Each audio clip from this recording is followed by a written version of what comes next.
తెలంగాణలో కేసీఆర్ కేల్ ఖతమా, బీఆర్ఎస్ కారు పార్టీ ఇంకా ఖాళీ అయినట్టేనా అనేది ఇప్పుడు వినిపిస్తున్న ప్రధానమైనటువంటి తెలంగాణ టాపిక్.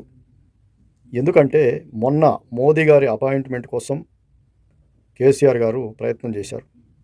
ఢిల్లీకి వెళ్ళలేదు, కానీ తీవ్ర ప్రయత్నాలు తన అనుచరుల ద్వారా పూర్తి స్థాయిలో తీవ్రమైనటువంటి ప్రయత్నం చేశాడు. ఢిల్లీ ఫోన్లు అటు ఇటు కలపడం కోసం మోదీ గారు కానీ అమిత్ షా గారు కానీ పూర్తిగా కూడా అసలు ఈయన ఫోన్ కానీ ఈయన తరఫున వచ్చిన మనుషులను కానీ పట్టించుకోలేదు.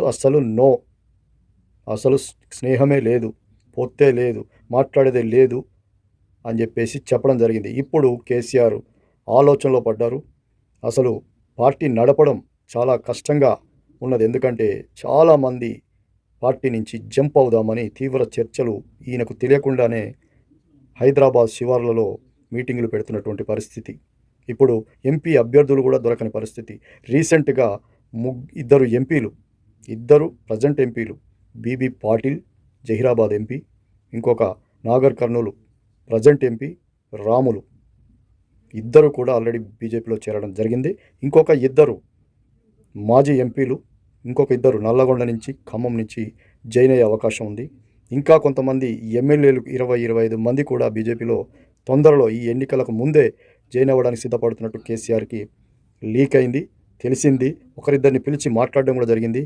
ఇక మేము ఇందులో ఉండలేము, దీనికి భవిష్యత్తు లేదు, సారీ అని చెప్పి కూడా అందరూ ఆల్రెడీ జాయిన్ అవుతున్నారు. ఇంకా కూడా జాయిన్ అయ్యే వాళ్ళు వరుసగా ఉన్నారు. ఇప్పుడు కారు పార్టీ బాగా చాలా వెనకబడిపోయింది. ఈ ఎన్నికల్లో బోల్తాపడడం ఖాయం అనేది కేసీఆర్కు తెలిసిపోయింది.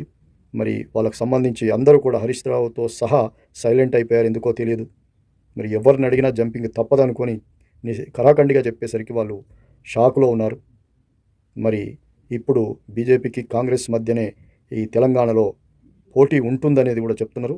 ఆపరేషన్ కమల్ తెలంగాణలో కూడా భారీ ఎత్తున చేస్తున్నట్టు కూడా తెలుస్తున్నది. ఇంకా ఎంతమంది చేరుతారో తెలియదు.